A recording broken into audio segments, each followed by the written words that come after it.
Evangelización Activa, en su afán de acercar la buena nueva del Evangelio a todas las personas, presenta su colección de temas, desde la Palabra de Dios.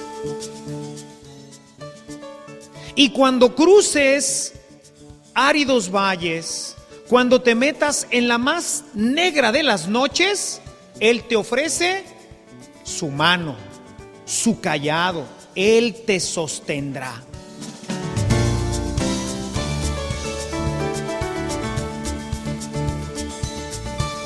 Este servicio te llega gracias a la aportación económica de nuestros suscriptores. Ayúdanos tú también a mantener este servicio activo. Participa con tu donativo y sigue escuchando estas enseñanzas.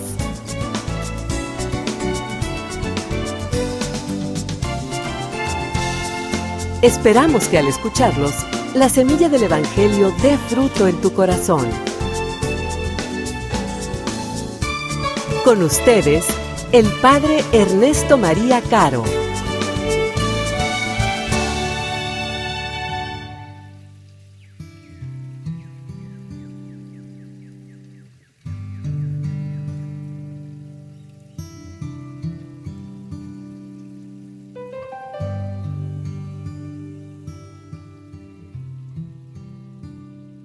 En aquel tiempo, Jesús dijo a los fariseos: Yo les aseguro que el que no entra por la puerta del redil de las ovejas, sino que salta por otro lado, es un ladrón, un bandido. Pero el que entra por la puerta, ese es el pastor de las ovejas.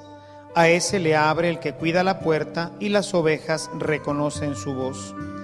Él llama a cada una por su nombre y las conduce afuera. Y cuando ha sacado a todas sus ovejas, camina delante de ellas, y ellas lo siguen, porque conocen su voz, pero a un extraño no lo seguirán, sino que huirán de él, porque no conocen la voz de los extraños.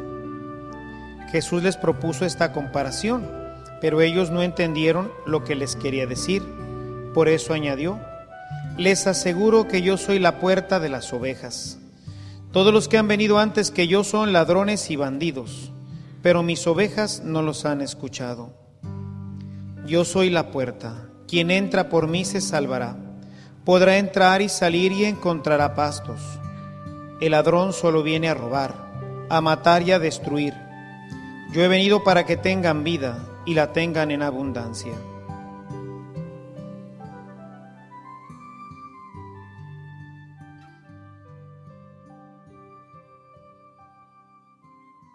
El tema que nos propone hoy es un tema que tiene que ver con el seguimiento de Cristo, muy particularmente en el tema de la confianza. Hemos escuchado hoy este texto de San Juan que nos presenta a Jesús como el buen pastor. Él es el pastor, el bueno.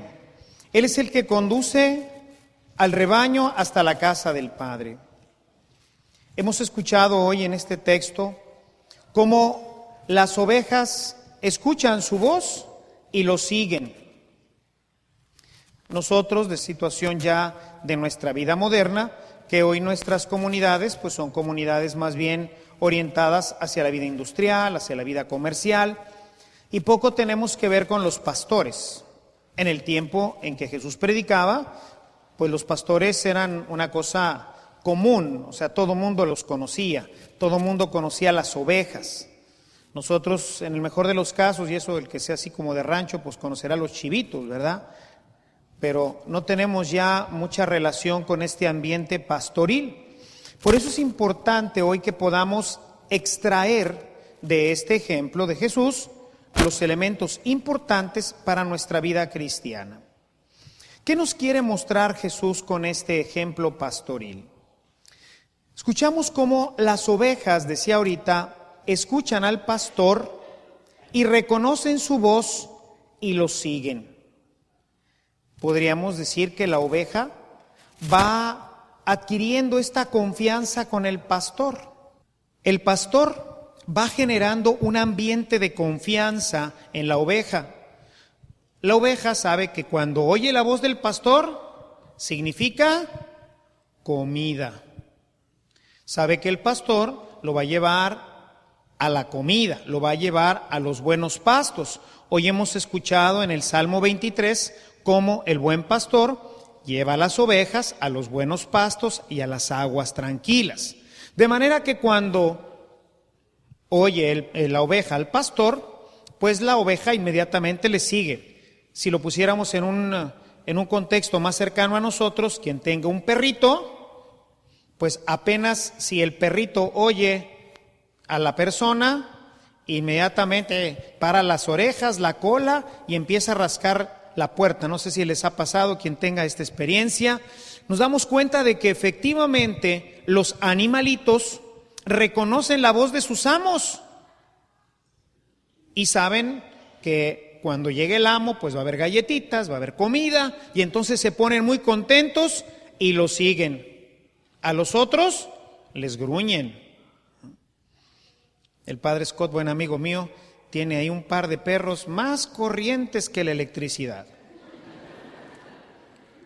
Pero los ha criado desde chiquitos. Y cuando llegan les hacen una fiesta tremenda. Pero me acerco yo, y como quiera les digo por su nombre, ¿verdad? Ni me pelan, y de vez en cuando refunfuñan, ¿verdad? O sea, es verdad. Reconocen la voz, van tomando confianza. Y la confianza es una cosa verdaderamente muy importante y muy valiosa. Traslademos esto ahora a los pastores según lo presenta Jesús. ¿Quiénes son los pastores? Pues los pastores son los encargados de conducir algún rebaño, y empecemos por el rebaño más pequeño, mi familia. El padre de familia, el papá, es el pastor. Y las ovejas, los hijos, reconocen la voz del pastor. Y por el tono de la voz del pastor sabemos cómo anda el pastor. Y anda así a lo mejor porque no hicimos lo que deberíamos de haber hecho. Pero en la medida en que vamos creciendo, y estoy seguro que ustedes tendrán la experiencia de que vamos adquiriendo confianza con nuestros papás. El papá te dice, no salgas en la noche, mi hijo, es que mira, fíjate que esto y que el otro. Y poco a poco vamos tomando confianza, porque cada vez que no hemos hecho lo que papá dice, hemos tenido problemas, a veces graves. Y entonces empezamos a darnos cuenta de que efectivamente mi papá, que me ama tanto, pues lo único que quiere es el bien mío, de manera que si él me dice que no haga algo, pues lo hace porque me ama y no quisiera que me pasara algo.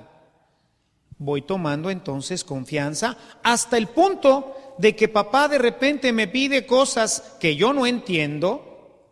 Pensemos ya en la edad de los adolescentes, en donde papá, ¿por qué tengo que llegar a las 10 de la noche? ¿O por qué tengo que hacer esto? ¿Por qué tengo que hacer el otro? Cosas que a lo mejor no nos quedan muy claras, pero hemos aprendido, cuando ha habido un buen pastor, cuando hemos ido creciendo en la confianza, pues decimos, bueno, si papá lo dice, será por alguna razón, aunque yo no lo entienda, y entonces obedezco. Y entonces vean cómo se van pegando las ideas. Confianza, amor, obediencia, elementos que si se fijan están completamente unidos el uno con el otro. Una persona que tiene fe en su padre tendrá confianza en su padre. Un padre que ama al hijo le hará y le dará cosas que sean para su bien. Y entonces se van estableciendo relaciones de amor y de confianza basados en la fe. Jesús quiere establecer con nosotros la misma relación. Vamos creciendo en confianza y en fe. Vamos creciendo en la fe de un pastor que cuando nos dice algo, pues lo va haciendo. Quisiera hoy proponerles, por ejemplo, también mi caso como pastor de la parroquia. Quizás al principio, cuando llegué, pues la gente dirá, qué rollo con este padre, ¿verdad? Y entonces, este padre tiene ideas un poco extrañas. Y entonces nos dijo, hermanos, hace mucho calor en el templo, ¿qué tal si le ponemos clima? Y quizás alguno que otro esbozó una sonrisa y dijo, ajá, seguramente que vamos a poderle poner clima. Al cabo que cuesta 20 pesos. Era un proyecto que iba a costar más de 400,000 pesos.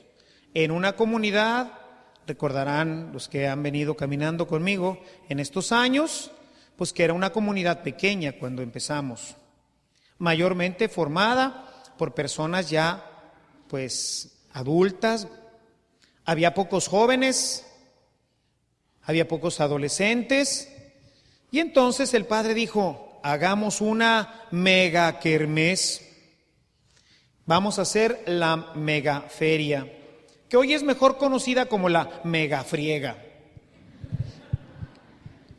Y es conocida así porque imagínense que cuando estábamos en este proyecto, hombre, pues eran señoras ya grandes y nos íbamos a meter en un proyecto de hacer cenas jueves, viernes, sábado y domingo.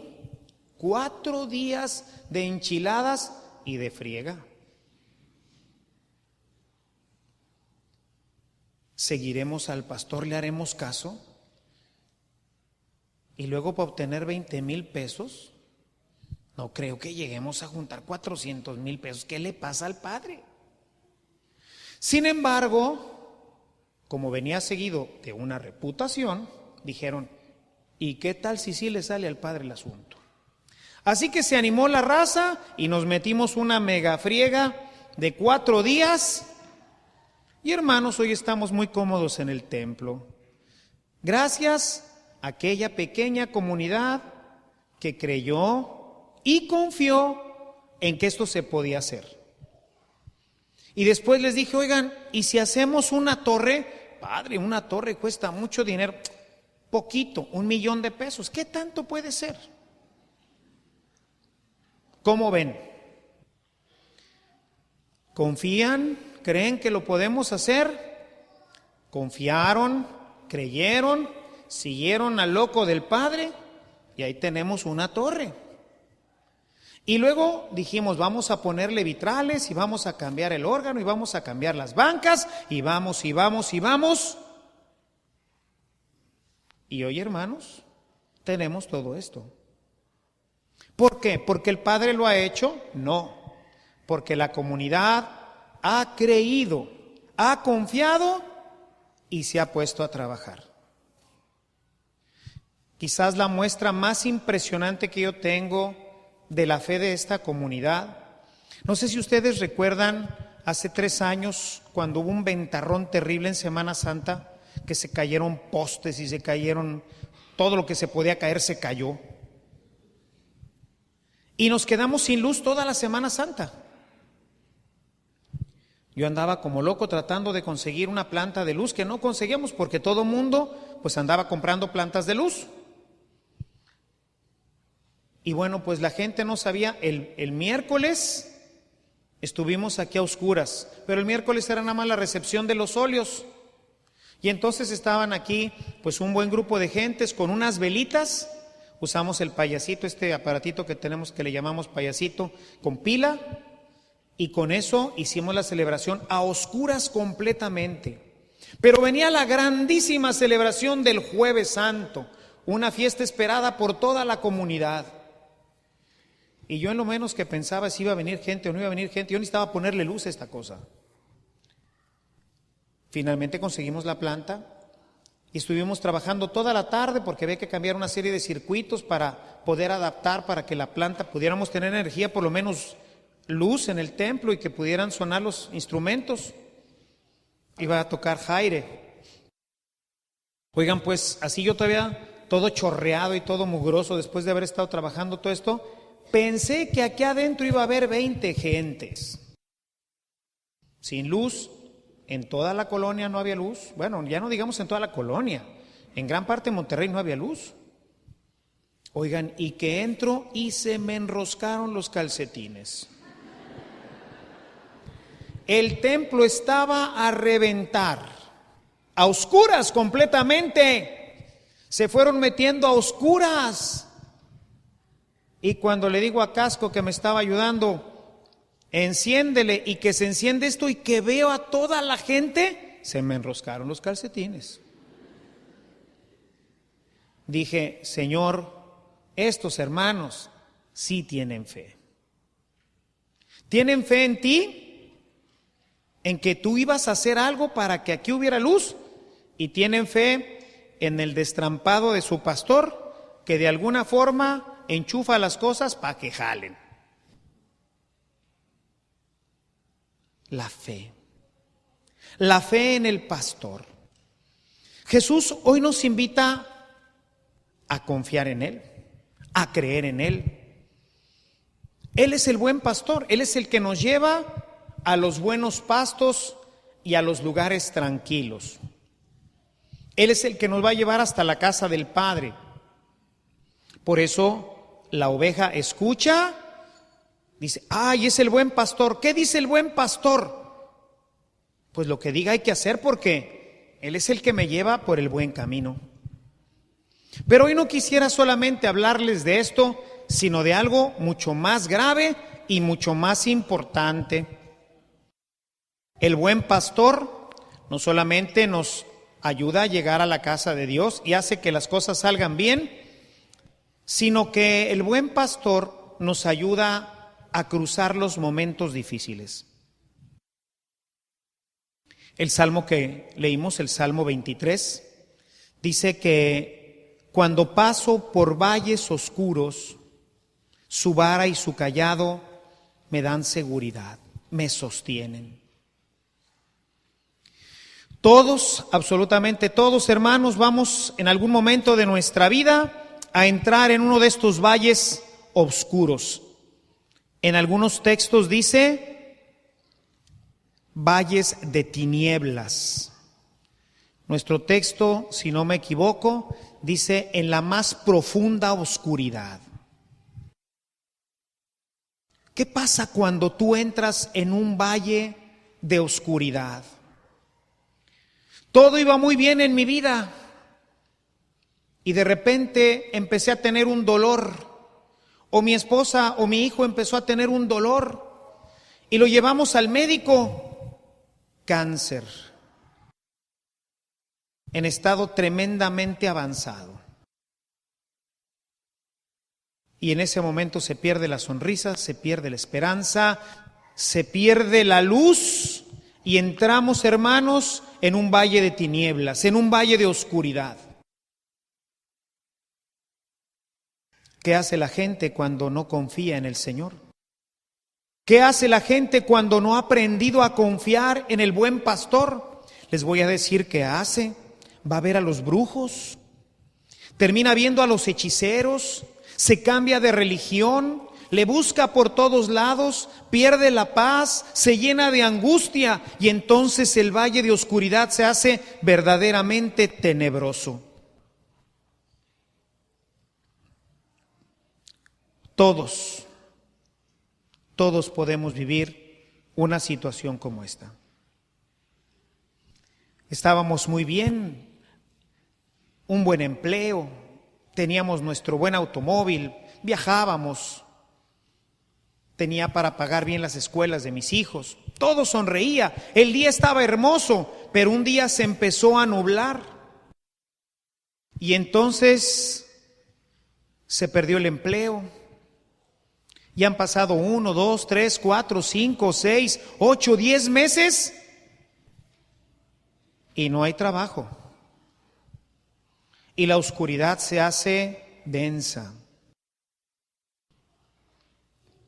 Dice el Salmo 23, tu vara y tu cayado me sostienen. El buen pastor, mis amados hermanos, no ha venido solamente para hacernos fáciles la vida, sino para que en nuestro corazón nunca haya tristeza y sobre todo nunca haya desesperación.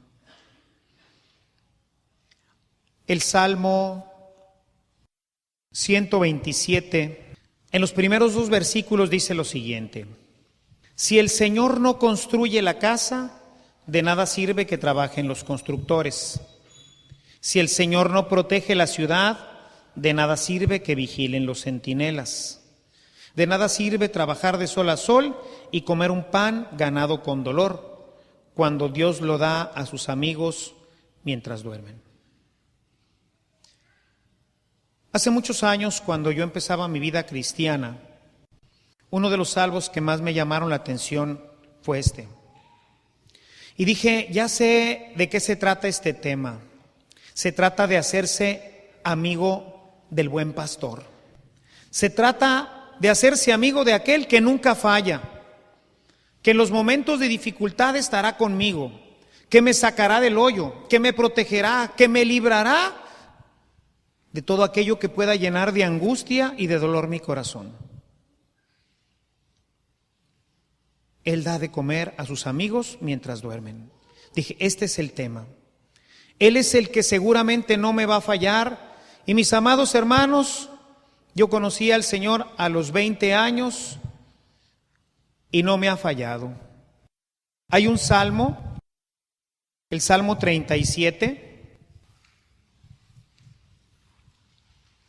los versículos 25 y siguientes dicen lo siguiente: Yo fui joven y ya soy viejo, pero nunca vi desamparado al hombre que confía en el Señor, ni jamás vi a sus hijos pedir limosna. Yo no soy tan viejo. No se estén riendo. Fui joven. Han pasado muchos años, cerca de 40. Y quiero decirles que esto es verdad. Nunca he visto a nadie que haya confiado en el Señor y que haya quedado defraudado. Verdaderamente el Señor, hermanos, en el momento cuando viene la oscuridad, en ese momento el Señor nos sostiene con su brazo. Su mano nos salva. Y hay un texto hermosísimo que ilustra no solamente con una parábola, sino con un hecho, esto que vengo ahorita comentando con ustedes. Quisiera que fueran al Evangelio de Mateo, en el capítulo 14. En este capítulo 14, a partir del versículo 22, nos narra que en alguna ocasión Jesús se quedó en tierra orando mientras sus discípulos se fueron en la barca, y estando en medio del mar se vino una gran tempestad. En la madrugada Jesús se fue caminando sobre el agua, y les leo a partir del versículo 26. Dice: Cuando los discípulos lo vieron andar sobre el agua, se asustaron y gritaron llenos de miedo: ¡Es un fantasma! Pero Jesús les habló diciéndoles: calma, soy yo, no tengan miedo. Entonces Pedro le respondió: Señor, si eres tú, ordena que yo vaya hasta ti sobre el agua. Jesús le dijo: ven. Pedro entonces bajó de la barca y comenzó a caminar sobre el agua en dirección a Jesús. Aquí tenemos un hombre que cree, un hombre que confía en que lo que le está diciendo Jesús es verdad. Bájate de la barca. Y lo que Pedro está viendo es el mar, un mar que está agitado, se está salpicando con el agua. Y Jesús le dice: bájate de la barca y ven. ¿Tú te bajarías? ¿Tú te bajarías de la barca? Hay un libro muy padre que les he recomendado, el libro de la cabaña. En este nos narra un pasaje en donde el autor, acompañado de Jesús, va a caminar sobre el agua y le dice Jesús al personaje, le dice: vamos al otro lado del lago. Y este empieza a caminar así por la orilla y le dice Jesús: no, así nos vamos a tardar mucho, por aquí, por el centro. Y este nada más pela los ojos, ¿verdad? ¿Cómo? Sí, vamos a caminar sobre el agua. Y entonces le dice el personaje, le dice a Jesús: tú primero. Dice: no, tú primero. y están ya en el muelle, o sea, un muelle que se mete, es decir, donde te metas ya está hondo, ¿verdad? Está dentro ya en el muelle. Y entonces él ve pues, y le dice, no, ve tú primero, Señor. No, tú vas por delante. Así que se sienta en el muelle y mete los pies y dice que pues trata de tocar, ¿verdad? Y pues no, está nada más el agua. Y entonces mete más los pies y se le van los pies pues hasta los tobillos. Y le dice Jesús, levántate.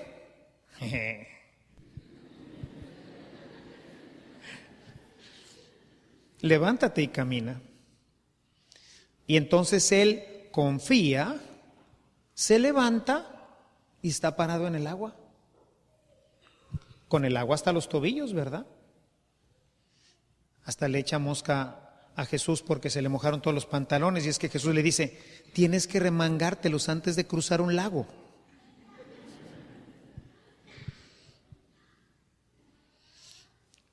¿Tú te bajarías de la barca? ¿Cómo es tu confianza hoy con el Señor? ¿Realmente confías en Él?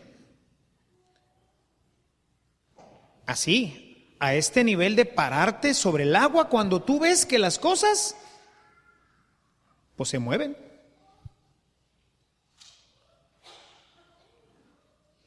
La historia no termina ahí. Vean lo que dice adelante.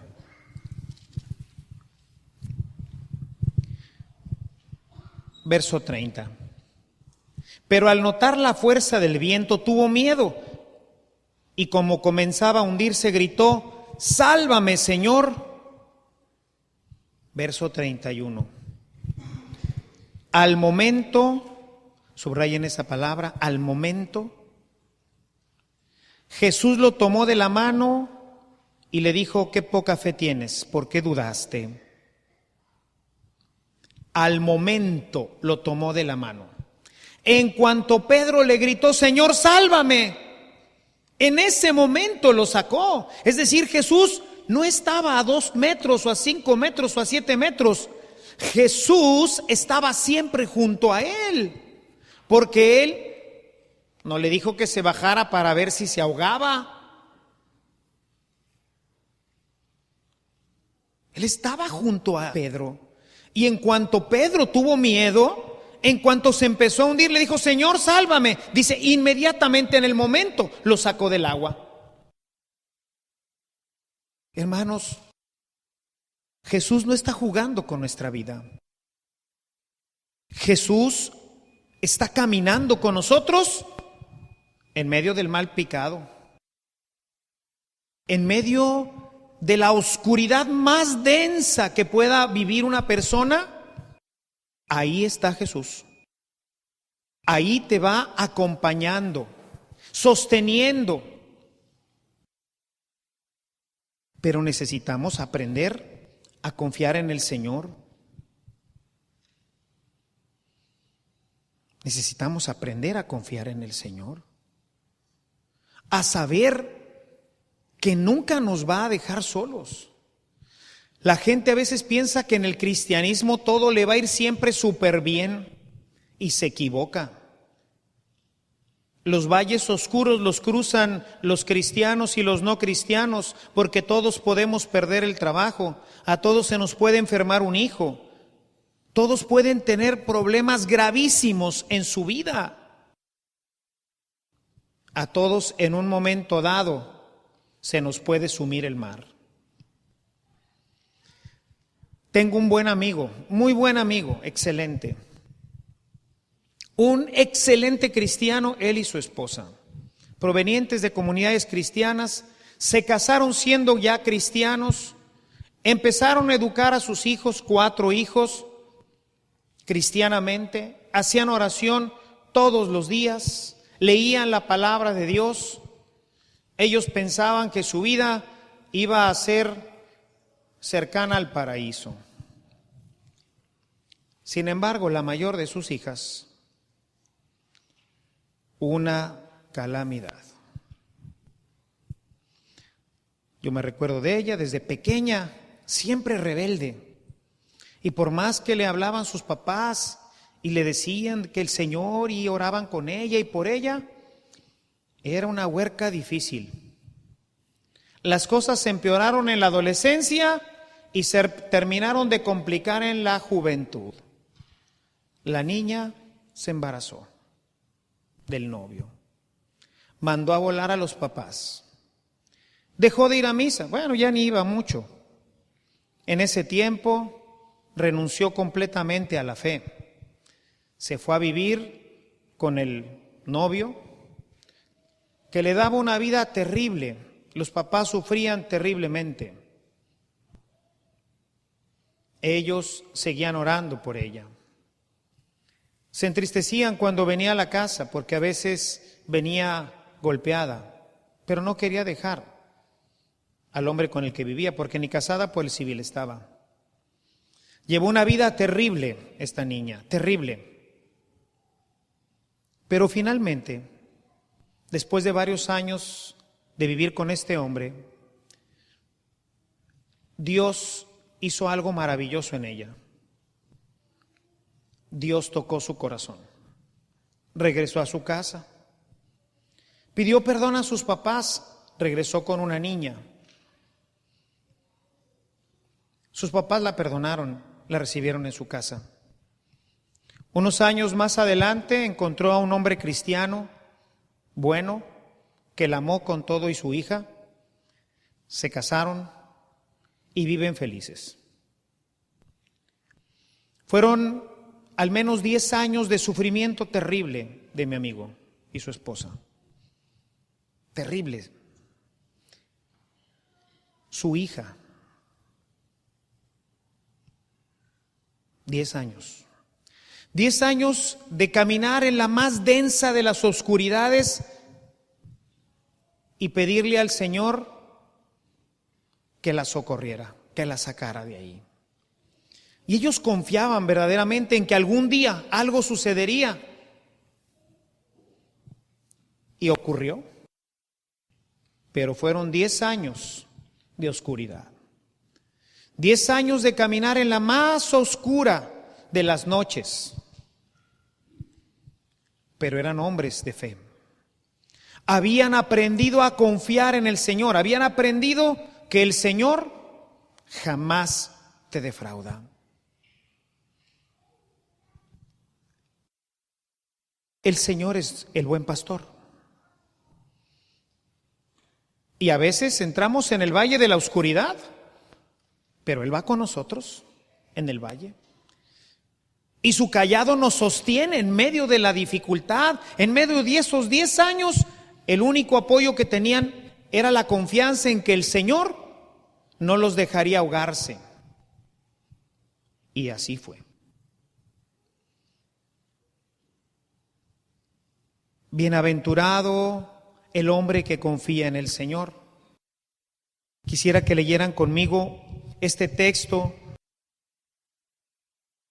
hermosísimo, en el texto de Jeremías 17.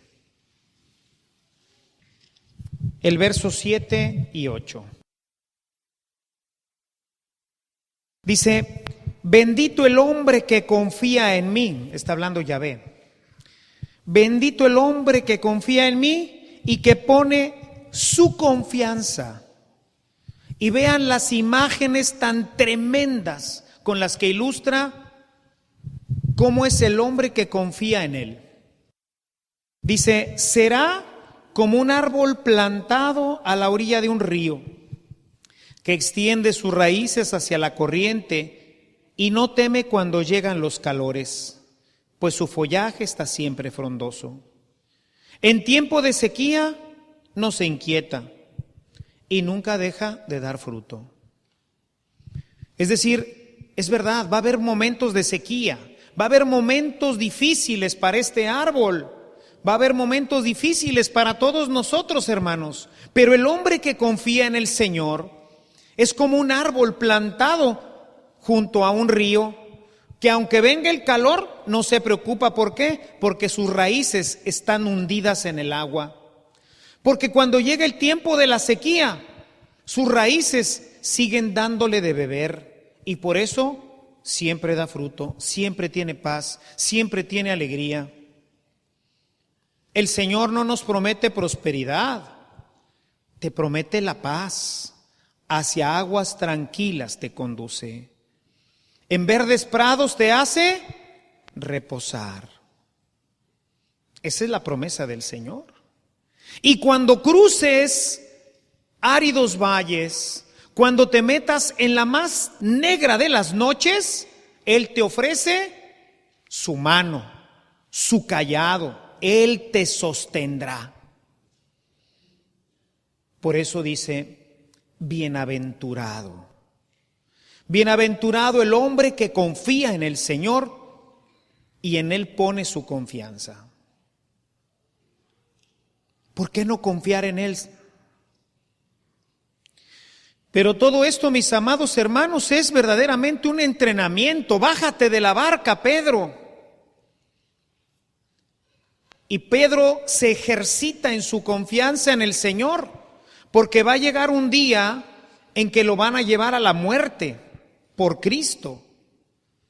Y ahí dará prueba finalmente de su amor, su lealtad y su confianza al Señor. Pero tiene que entrenarse. Bájate de la barca, Pedro. No te va a pasar nada. Señor, se mueve el agua, bájate. Y si cuando estés abajo, cuando estés haciendo lo que yo te dije que hicieras, estás en problema, no te preocupes, ahí estoy yo contigo, soy tu buen pastor. Yo te tenderé la mano. Y Pedro lo vivió y su confianza creció. Imagínense después de esa experiencia, si ya antes confiaba en el Señor, ¿qué cosa no haría Pedro? Que le pidiera a Jesús lo que fuera. Ahora sí que tírate del techo, amarrado de pies y manos, de cabeza.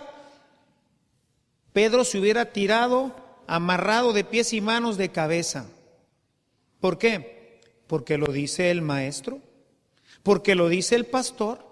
Si cuando me dijo que me bajara al mar, no me pasó nada, cuando ya me estaba ahogando, me sacó. Señor, lo que tú me pidas, lo haré de 1000 amores. Después de esta experiencia, su confianza creció. El Señor ha dejado muchos instrumentos para que crezca nuestra confianza. Uno de ellos se llama diezmo. Se llama en nuestra parroquia Corbán. Es un ejercicio de fe. ¿Por qué es un ejercicio de fe, Padre? Quisiera que vieras Malaquías, capítulo 3, verso 10. Dice, traigan su diezmo al tesoro del templo, y así habrá alimentos en mi casa. Pónganme a prueba en eso, a ver si no les abro las ventanas del cielo para vaciar sobre ustedes la más rica bendición.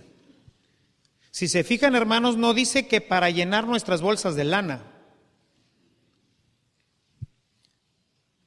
sino para darnos la más rica bendición.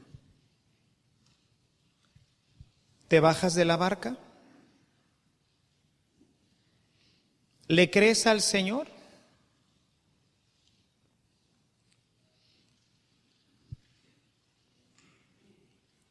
Me decía en estos días que estamos con este tema del diezmo y del corbán, me decía una señora, me decía, padre, mi esposo y yo, si quisiéramos entrarle a este tema, pero venimos de pasar una temporada muy difícil económicamente. Mi esposo estuvo sin trabajo 6 meses y pusimos las tarjetas hasta el tope, ¿verdad? Y entonces, pues, quisiéramos primero pagar, ya consiguió trabajo, tiene nuevamente trabajo. Quisiéramos primero pagar las tarjetas y luego entrarle. Le digo, no han entendido el tema de la confianza. Déjame llegar primero al muelle y luego me bajo, Señor. No, bájate en medio de la tempestad. Confía en el Señor. Confíale tus deudas al Señor. Tú haz lo que Él te dice. ¿Qué te dice? Yo te bendeciré y abriré las puertas del cielo y te colmaré de bendiciones. Cantidad de testimonios de gente que empieza a confiar en el Señor y de repente un aumento, un bono, y lo que me iba a tardar en pagar 3 o 4 años, se pagó en 6 meses. Cosas increíbles que yo he oído de esto. Casas que se pagan, hipotecas que no tenían solución, se reconstruyen. Increíble, por la obra de Dios. Bájate de la barca y camina. Pero está el agua, Señor. Pues sí, si estuviéramos en la tierra, ¿qué chiste tendría? No, bájate porque estás en el agua y quiero ver si confías en mí. Si verdaderamente crees que yo te puedo bendecir inmensamente. ¿Tú lo crees? Yo les digo en general, si tú no diezmas, tú no tienes fe. Tú no confías en el Señor. Me podrás decir que tienes mucha fe y que eres bien católico y bien cristiano y que vienes a misa y que comulgas todos los domingos, y yo te diré, hermano, dispénsame, no tienes fe. Si tuvieras fe, le darías al Señor el 5% de tu ingreso, confiado en su palabra, que Él te bendecirá. Pero como no crees que te vaya a bendecir, pues entonces no tienes fe. El tema es un tema de fe. El buen pastor está dispuesto a ayudarte en los momentos de dificultad. No ahorita que si tienes chamba. No ahorita que si estás bien. Un día vas a pasar por un valle de oscuridad. Y si tú no aprendiste a confiar en el Señor, terminarás con un brujo o con el que te ofrezca una solución para poder salir del agujero en el que estás. Y tu vida, lejos de componerse, se empeorará cada vez más. Por eso es importante este tema, hermanos. Por eso se los propongo cada año. No es un tema económico. La economía va y viene. Tiene connotaciones sumamente importantes en nuestra vida. Platicaba sobre esto con otro amigo y les decía, ¿saben por qué hoy en la iglesia las familias solamente tienen 2 hijos? Porque no confían en el Señor. Porque no creen que Dios les pueda ayudar. Y como todos queremos tener un poco más de casa y una mejor posición, y qué bueno, eso es bien lícito y bien bueno, y el Señor está dispuesto a dártelo, créemelo. Confía en Él. Ay, Señor, pero es que ya tengo 2 hijos ¿y qué? Y es que podré pagar, compadre, no sabes si vas a vivir mañana. Es un tema de fe. Tener más hijos o menos hijos es un tema de fe.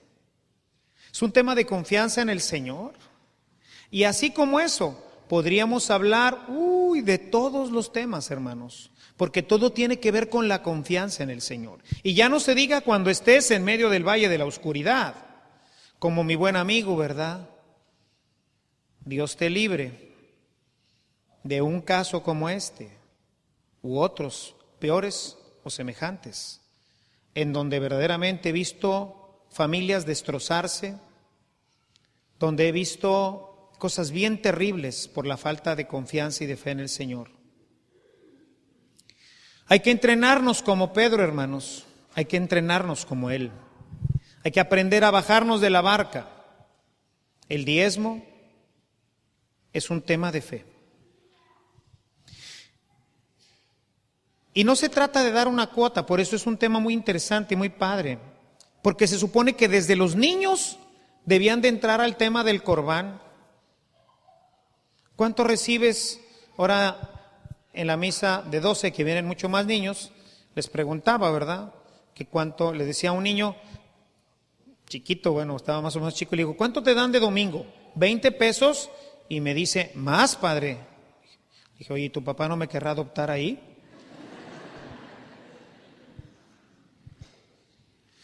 Si tú recibes 20 pesos de domingo y tú quieres empezar a ejercitarte en hacer la voluntad de Dios y confiar en Él, tú le tendrías que dar de corbán 1 peso al Señor.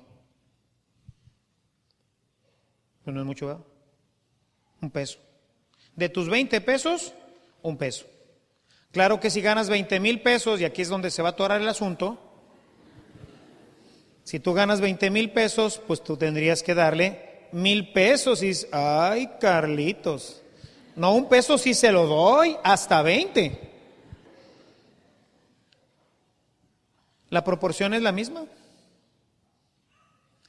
Otra persona me decía, padre, ahorita no tenemos trabajo, mi esposo no tiene trabajo. ¿Cómo le entro al corbán si no recibo nada? A ver, pues éntrale. ¿Cuánto recibes? Nada. Pues no le vas a dar nada al Señor. Porque no recibo nada. Pero ya le dijiste al Señor, sí creo en ti, y aquí ya me inscribí, y Señor, cuando haya, porque ahí es en donde luego se atora, como la de las tarjetas de crédito, ¿verdad? Sí le entré al corbán, ya conseguí trabajo, el Señor ya me consiguió trabajo este mes. Y digo, bueno, ahorita no voy a dar el corbán durante los próximos 5 o 6 meses porque tengo que pagar esto y esto y esto y esto y esto y esto y esto. Ay, Carlitos. Y entonces, ¿en quién confiaste, compadre? Ahora sí que ya te arregló el asunto el Señor. Ahora, espérame, Señor. Primero pago mis deudas y luego te atiendo. No, es un tema de fe. Es un tema de fe.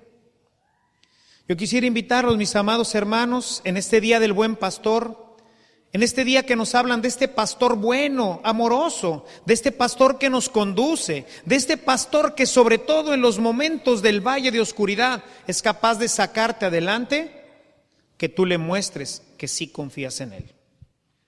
Que seas capaz de entrar en este reto, en esta prueba de fe que el Señor te invita a vivir, para que cuando pases por el valle de tinieblas puedas experimentar como Pedro, en cuanto le llames, Señor, sálvame, dice, inmediatamente lo sacó, ¿verdad? En ese momento. Hagan la prueba, mis amados hermanos, hagan la prueba. Ejercítese en el tema de la fe y de la confianza en el Señor, porque esto es lo que puede realmente salvar nuestras vidas en los momentos en que pases por el valle de tinieblas.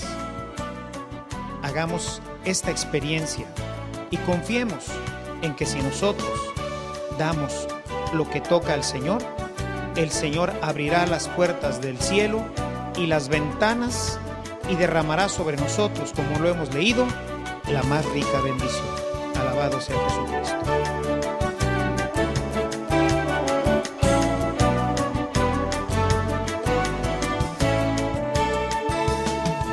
Si esta reflexión ha sido de utilidad para su vida espiritual, le invitamos a visitar nuestra página en internet www.evangelizacion.org.mx, en donde encontrará otros temas que seguramente continuarán produciendo fruto en usted.